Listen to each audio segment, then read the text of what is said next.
Hi, and welcome to Watch It Played. My name is Rodney Smith, and in this video, we're going to learn the 2 to 4 player game, Pandemic Legacy Season 0, designed by Matt Leacock and Rob Davio, and published by Z-Man Games, who helped sponsor this video.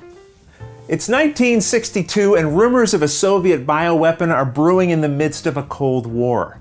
As medical specialists, the CIA have recruited you to become their eyes and ears around the globe to deal with threats that most of us don't even realize exist. And they'd like to keep it that way if possible. Now maybe you've heard of or played the original Pandemic board game that this is based on, or you've played the previously released Pandemic Legacy Season 1 or Season 2. But don't worry if you haven't, because this is an entirely standalone game. Now if you have played those other games, my only suggestion is that you not assume that that means you already know how to play this one. There are some important changes here, and we're going to go through everything you need to know in this video. First though, I should explain a little about what a legacy game is. Unlike most games that reset each time you play, a legacy game changes and evolves permanently during each gaming session. You'll be adding stickers to components, marking them with pens, and even tearing up elements of the game. And this ensures that the choices you and the other players make will really matter, leading you to unique outcomes different from what another group of gamers might experience when they play. But don't worry, the first time you sit down with this, you'll be playing a learning game to ensure you know all the rules. And this won't include making any permanent changes. This is called the prologue, and I'll be teaching you all the rules necessary to play that. And you can play it as many times as you like until you're ready to get started with the full campaign. And that campaign has all kinds of secrets for you to discover when playing, but I'm not going to spoil any of that here. I'm just going to make sure that you know everything you need to, so you'll be ready to dive in all on your own when it's time. But for now, join me at the table and let's learn how to play the prologue. As we prepare to set up, keep in mind there are some materials that only get used in the campaign and should not be examined until you're told to.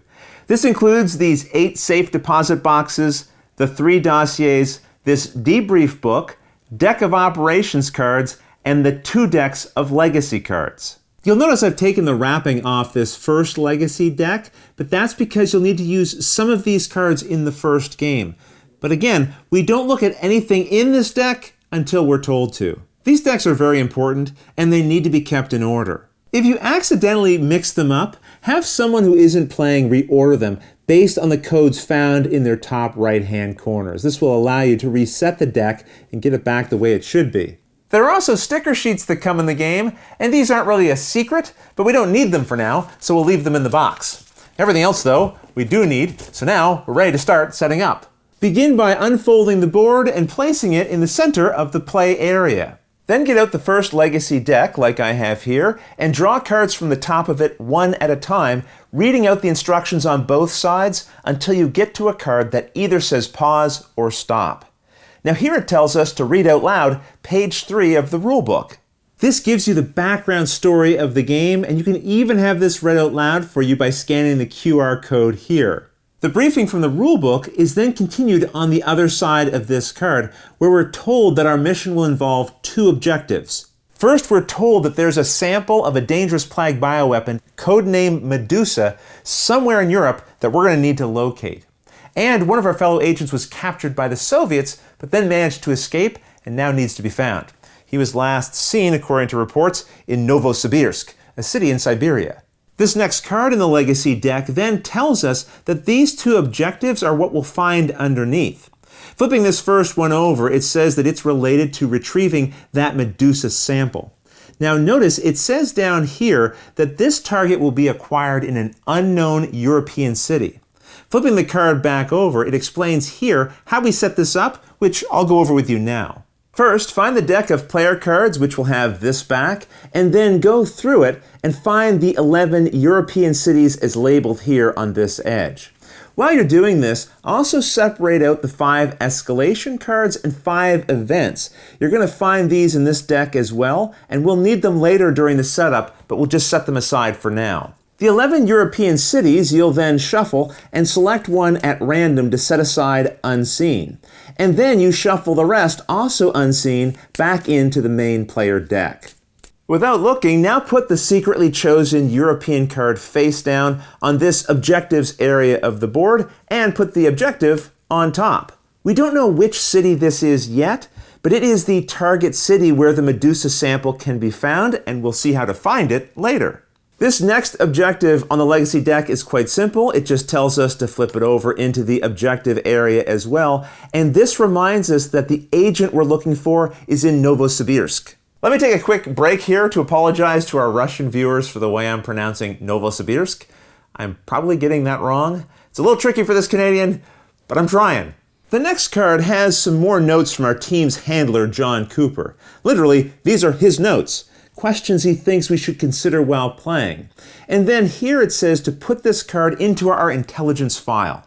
Players will share an intelligence and personnel file, as they're labeled here, and you'll place cards in these when you're told to. Players can look at these at any time. Your personnel file will contain information related to your conduct and performance in the CIA, while the intelligence file will have leads and information about your work against the Soviets and Medusa. Either way, we've now reached the stop card in the Legacy deck, so we're done here and can continue on with the general setup. Start by looking on the board for any city marked with one of these permanent Safehouse symbols. You then set one of these Safehouse pieces there. There's only one of these symbols on the board at the start of the game in the prologue, but in later games during the campaign, you might find additional permanent Safehouses that have been added to the board through the use of stickers, and those you would add one of these Safehouse pieces to as well. This is the threat level track, and here you'll put this threat level marker into the far left space. These are the Soviet agents, incident tokens, objective and tracking tokens, teams, and remaining Safehouses, which you'll keep in separate supplies near the board. Now I've put these in some trays that I have to help make it easier to move them around on the table while recording, and if you'd like some of your own, there are links to those in the description of this video. Now find the threat cards which have this back and give them a good shuffle, placing them face down on this area of the board. Then flip 3 of them over. And you'll notice on each of them, they have the names of cities which you'll find labeled on the board. In each of these cities, you'll now set 3 Soviet agent pieces. So as you can see, I've put 3 in Paris, 3 are in Cairo, and 3 more are in New York. Then flip over 3 more cards, but put just 2 agents in each of those cities. So 2 in Madrid, 2 in Tokyo, and 2 in Bombay. Finally, flip over 3 more threats and add just a single agent into each of those. So 1 in Khartoum, 1 in Bogota, and 1 in Karachi. And this area I'm putting all these cards in is known as the threat discard pile. It'll look something like this when you're done, but obviously yours might look a little different based on the cards that you drew. Now get the player cards out again and find the events that we had separated from it earlier. These are very powerful cards you'll have access to in the game, but you can only have as many in the deck as your funding level. For the prologue, your funding level is 5, as you're reminded of here on the back of the debrief book. This means we get to shuffle all 5 of these into the deck, and then we deal each player a certain number of cards based on the number of players, as you're seeing here on screen. I'll be setting up a 2-player game, so that's 4 cards each, and because this game is fully cooperative, everyone puts their cards face up in front of themselves. But we'll still refer to these as each player's hand. Now deal the rest of the cards into 5 face-down piles as evenly as possible. It should look something like this when you're done, and any piles that are smaller should be put on the far right side. Then you shuffle one of these escalation cards that we had set aside earlier face down into each of these stacks. Again, it will look something like this when you're done. Then you stack the piles from left to right on top of each other so that the smallest stacks, if any, are on the bottom. Then place this assembled deck into the space for it here on the board. Now each player chooses a character, taking the pawn and reference card and passport that matches its color. These passports are only used once you've started the campaign. During the prologue, you instead take one of these temporary alias cards. However, we'll talk about this passport during the video so you'll understand how to use it later. Now gather all the player pawns together, shake them up in your hand, and draw one, and this will determine the first player. Blue in this case. Then you put all of the pawns in Washington. One thing I should point out is that throughout the rulebook, even in the section for the setup, you'll find these mysteriously labeled lettered sections. This is because as you play the campaign, you may unlock new rules that change how the game is played. And these will come as stickers that you'll place into the rulebook in these matching lettered spaces. Now this is not something you have to worry about during the prologue game, but keep that in mind for later. Otherwise, that's how you set up Pandemic Legacy Season 0. Now, with a variety of threats facing the world, this is a game where all the players are working together as a team. You will win or lose together. And this means that players can freely give each other advice and discuss strategies. But it is always the player who is taking their turn that will make the final decision. Speaking of which, the game is played over a series of turns, starting with the first player and then going clockwise around and around the table. And on your turn, you'll perform 5 steps, starting with checking surveillance. If your pawn is in a city with one of these surveillance symbols, then you lose 1 cover for each. We'll discuss cover in a moment, but at the start of the game, there are no surveillance symbols in Washington, so nothing would happen. But if we were over here in Leningrad, we'd lose 2 cover. Additional surveillance stickers can be added to cities, but at most, only 3 of these symbols can appear in any one city. During play, you can move into and through spaces that show surveillance without losing any cover. It's only if you start your turn in one that cover is lost. The exception is if there's a safe house in that city. These will protect you, so if we had one here, now at the start of our turn, we wouldn't lose any cover. So what does it mean to lose cover? Well, when you're playing the prologue, as explained here on your temporary alias, if you lose cover, you pick any one card from your hand, if you have any, and discard it, placing it in the shared discard pile here beside the player deck. If you're playing the campaign, you won't use this temporary alias. Instead, you'll have a full passport. And although we aren't using this right now, let's just take a moment and talk about it so you'll know how it works when you're ready to play the campaign. After the prologue, when you start the first month of the campaign, the Legacy deck will tell you how to create your first alias. And you can have up to 3 of these. 1 for each of the 3 affiliations in the game represented by the symbols you'll see in this area. This is the one for the Allied affiliation. Here we have neutral, and then there's the Soviet. This will allow you to assume various identities as you move around the globe. Now, when you create an alias, you'll give yourself a name here, and then you'll choose a cover occupation, which will be a sticker you'll get from this sheet that you'll then place into this area. This will give you your own special ability different from the other players. You'll also find spaces for further specializations or assets that you can earn later in the game. Of course, every valid passport needs a photo, so for the photo area here, you'll pick one of the character stickers from this sheet and then use these additional stickers to dress it up. This has no impact on the gameplay, so have some fun with it. The Legacy deck will provide all the instructions necessary for gaining new aliases up to your full 3, so I'll leave that for you to discover on your own.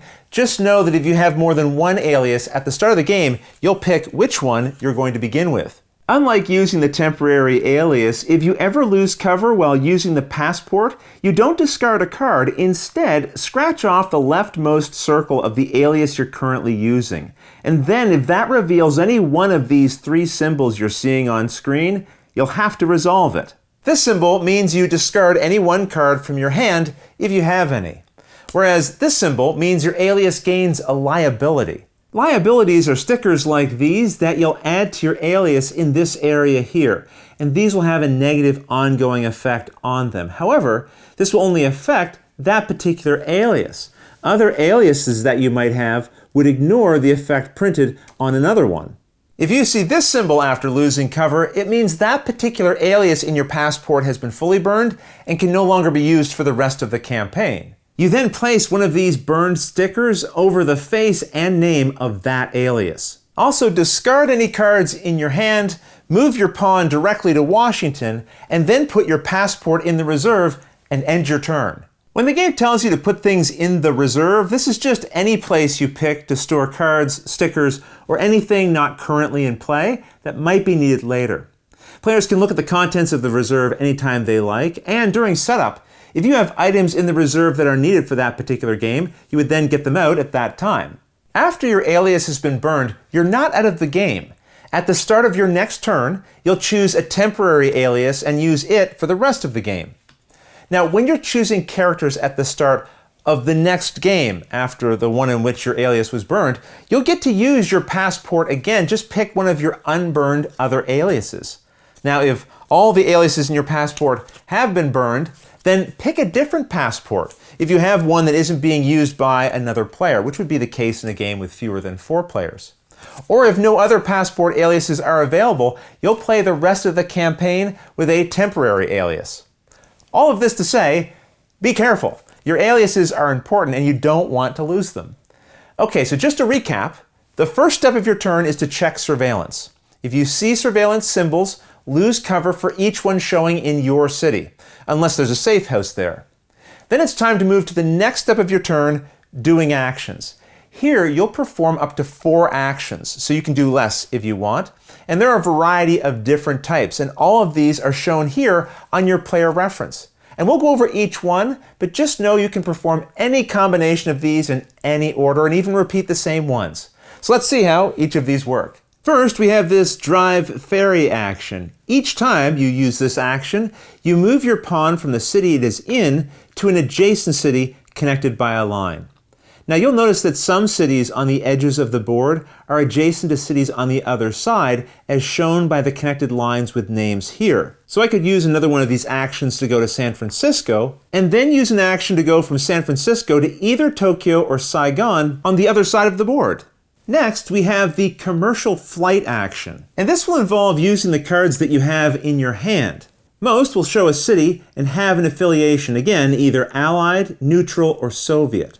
If you reveal an Allied city, then you can move directly to it. You don't discard or remove this card from your hand, just show that you have it, and then move your pawn directly there. So I could go directly from Saigon to New York City. On the other hand, if you pick a neutral city card, then you must discard it, and then you travel to that destination. However, Soviet cities cannot be flown to using the commercial flight action. The next action is the unrecorded flight, and you do this by discarding the city card of the city that you're currently in.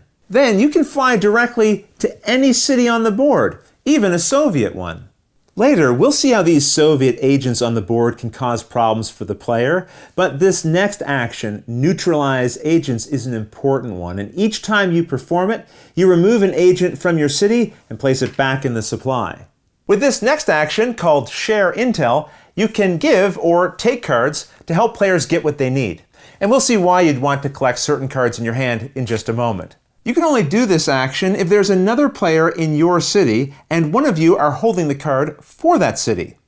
Then, if both of you agree, you can either take that city card from that player, or if you already had it, you could give it to them. An important rule in the game is that if players ever have more than 7 cards in hand, they must stop what they're doing and immediately discard down to 7. Now, if you're holding an event card, you can also immediately play one of these to get yourself back down to 7 as well. You can recognize an event card because it doesn't show a city and it's labeled as an event here on its side. And these are special because you can play them at any time, even during another player's turn, and they do not cost an action. Just resolve their effect here and then put them into the discard pile. The only time you can't play an event is if another card has just been drawn but hasn't been resolved yet. You'd have to let that card finish and then you can play your event. Now though, let's get back to the actions with the next one, building a safe house. Just discard a card with the name of the city that you're currently in to put one of these safe house pieces there where it will stay for the rest of the game. Now at most, a city can only contain one safe house. And if all of the safe houses were in use on the board, if you would construct a new one, then just move one of the ones you had previously placed to the new spot. If you've played the previous Pandemic games, these safe houses might remind you of the research stations in those games. But just to be clear, you cannot travel between safe houses like you were able to with research stations. Another action you can perform is identifying a target city.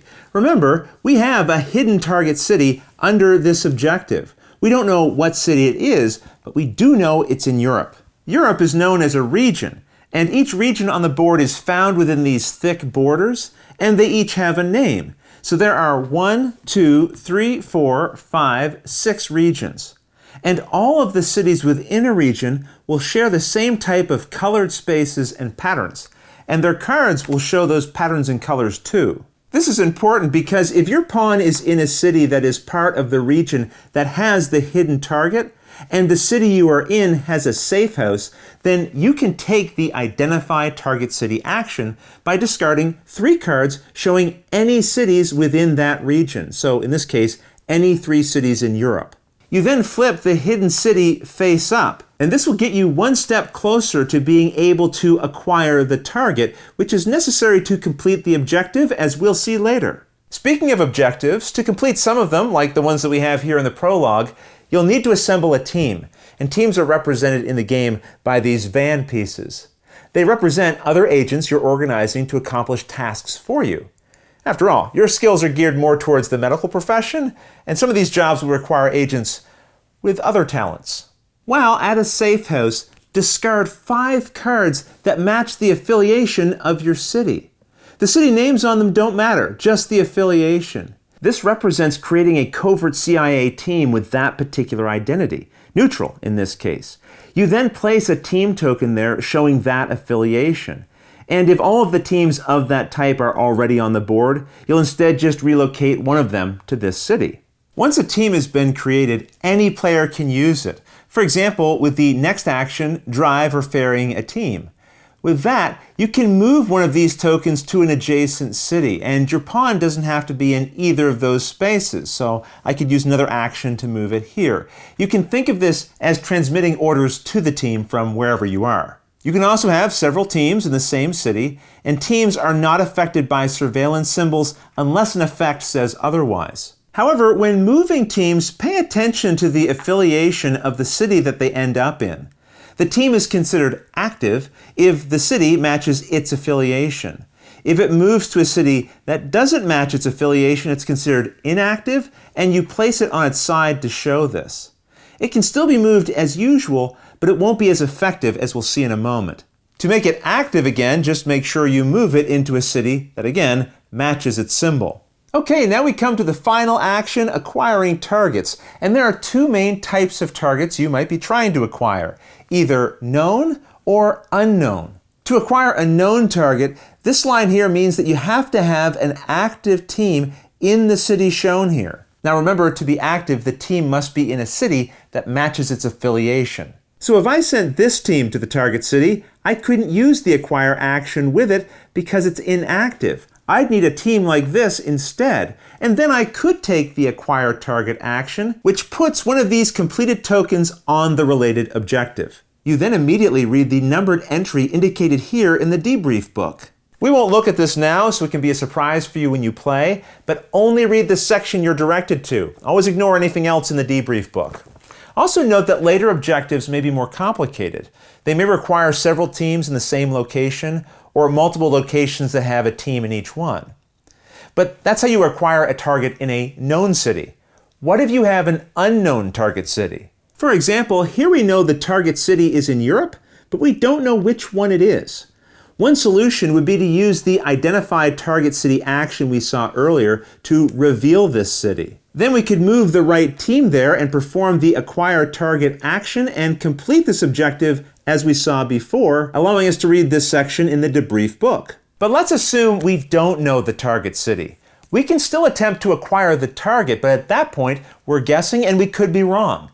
However, there are some ways we can improve the accuracy of our guess. Remember, the target city was taken from the deck, and the deck only contains 1 copy of each city, so anytime a player draws a European city, we know this card can't be for that location. So then we can place one of these tracking tokens in that city as a reminder that our target can't be there. If we eliminate all the cities but one, then we'll know for sure which city the target is in. But even if we don't eliminate all of them, we can still attempt to find the target by making a guess. To do this, you'll first need to have moved active teams into any of the cities you hope the target might be in. As an example, let's say we know the target could be in any one of these 3 European cities. But say we only had 2 teams and we moved them here. We're hoping the target is located in one of these 2 cities. And now we perform the acquire target action and then get to reveal the hidden city under the objective. If we have an active team in the revealed city, then we got lucky. We mark the objective as complete and read the related section in the debrief. Now let's say we hadn't had a team in that city. Maybe we only had the one here. Then we would mark the objective with a fail token and read the entry related to failing instead. With that, we've now covered all the different actions you can take on your turn. But each player's character also has their own special ability as well, printed here on their temporary alias. And once you're in the campaign, you'll have abilities printed on your passport aliases as well. Either way, these may affect certain actions you perform, so be sure to pay close attention to them. After a player has performed up to 4 actions, they move on to the third step of their turn called Mop Up. Here, you remove and return to the supply all the agents in each city where there's an active team. So it's a good idea to try to get your teams into areas filling up with agents so you can get them off the board. With Mop Up done, you now move to the fourth step, drawing 2 cards. Now, if there are fewer than 2 cards in the player deck before you go to draw, then the game just ends here instead, and we'll talk about what happens when the game ends a little bit later. Otherwise, draw 2 cards together. And if this puts you over the hand limit of 7, discard cards or play events until you're back down to 7. If after drawing your 2 cards you see one of these escalations, do not add it to your hand. Instead, resolve the steps printed on it and then discard it afterwards without drawing a replacement. Now, the first step here says to increase the threat by moving this marker 1 space to the right. Then it tells you to draw the bottom card from the threat deck, putting 3 agents into that city, and then you discard this. Finally, it tells us that things intensify. You will now shuffle the cards in the threat discard pile and place them on top of the deck. In the rare case that you draw 2 escalations at once, fully resolve one and then resolve the other.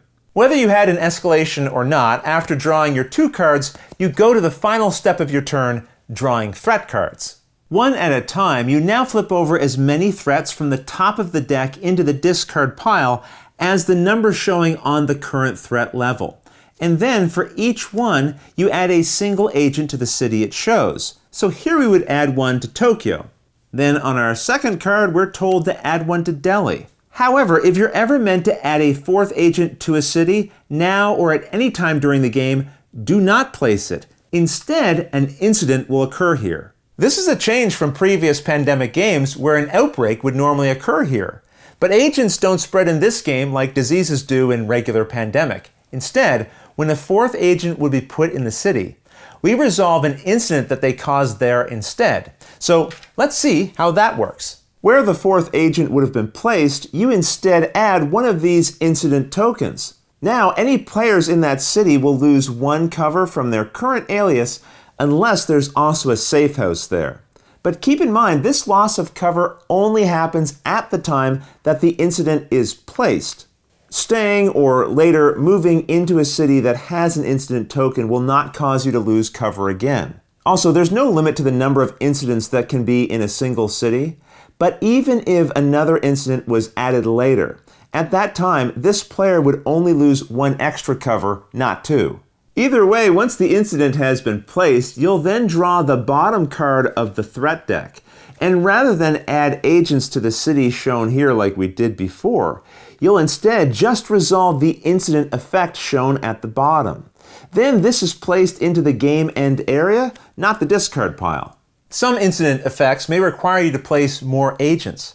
And if that would add a 4th agent to 1 or more cities, even the one that just had an incident, you'll resolve new incidents in those cities as well. Just note that if multiple new incidents occur in several cities at once, you'll place a token in each one as normal, and players there will lose cover, but only draw and resolve a single new incident threat card for that new group that just occurred. If you ever need to place an incident token and there aren't any in the supply, the game ends immediately. Now, assuming the game hasn't just ended, after a player has drawn and resolved their threat cards for their turn ends, and the next person in clockwise order goes. And turns will continue like this until the game ends in one of 4 possible ways. Either all of the objectives have a completed or failed token on them, or you're not able to draw 2 player cards because there aren't enough cards left in the deck, or you need to place an agent but the supply is empty, or you need to place an incident but its supply is empty. In each of these cases, even if it's in the middle of a player's turn, the game immediately ends, and then you follow the after the game steps, which are outlined here on the back of the rulebook. These steps are meant to be followed when finishing a game during the campaign. They'll rate your performance, cause you to add stickers to the board, and let you buy upgrades for your team. Now, we won't go over all of this here, as this will all make more sense once you've finished the first game of your campaign. But let me go over this first step here so you understand how your efforts in the game will be evaluated.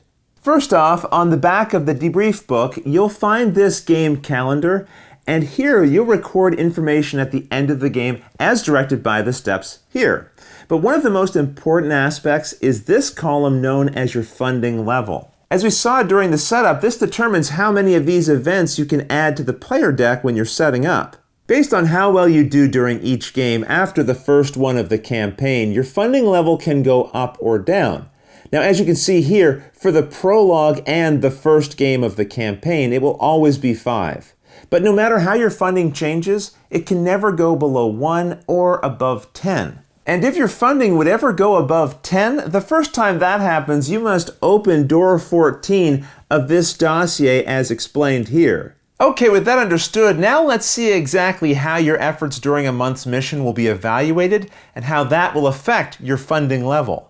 First, if you have any incomplete objectives when the game ends, mark them as failed and then read their entries now. But in this case, let's assume you did complete all of them. Your team is evaluated as succeeding. You'll destroy these objectives for that month. That's right, you can just rip them up, throw them away, you won't be using them again. Of course, don't throw out these cards. You don't need those old objectives because now you'll be advancing to the next month of the campaign where the legacy deck will give you new objectives for that mission. Also, since you're doing so well, the CIA is going to cut your funding back a little. So reduce it by 1 on the back of the debrief book and record the new total in next month's funding level entry here.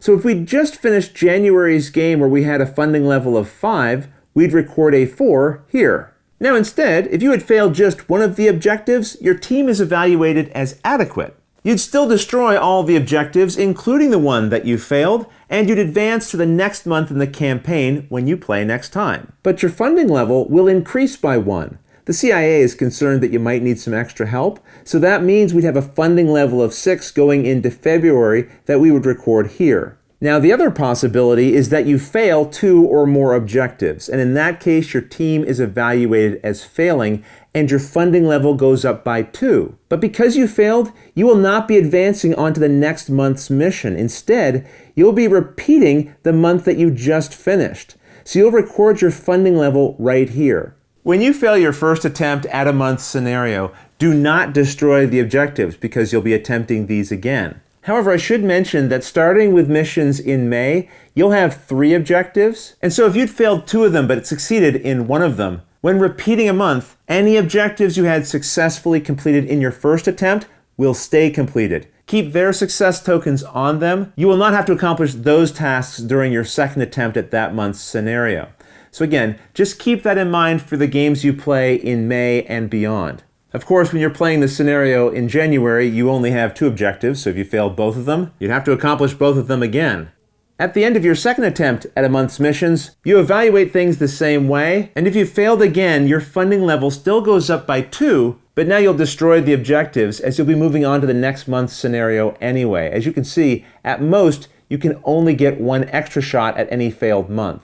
That covers checking the objectives, and the rest of the steps here I'll leave for you to discover on your own after your first game of the campaign, where you'll get to add stickers to the board and spend your budget and so on. The important thing to understand is that other than the permanent changes you make to the board through stickers, writing, destroying things, and drawing cards from the legacy deck, you otherwise completely reset the game when you're ready to start your next session.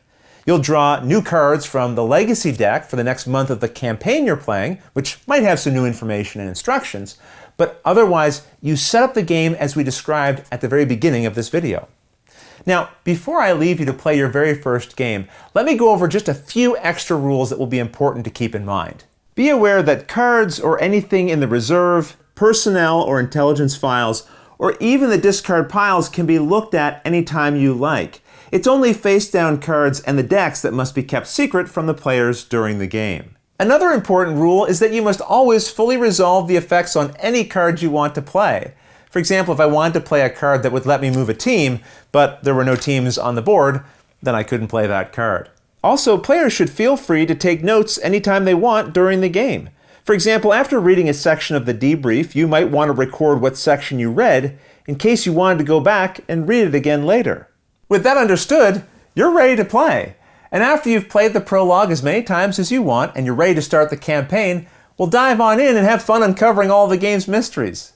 Then, after you've finished all the scenarios that represent the passage of a full year within the game, the campaign is over and you'll be scored by the game based on your final result, which will largely be based on the evaluations that occur at the end of each month, as well as the state of the world on the board when you're done.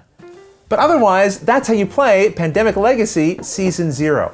Now, if you have any questions that might come up while you're playing the campaign, I can't help you with those. You'll want to check the publisher's website or the BGG forums for the game.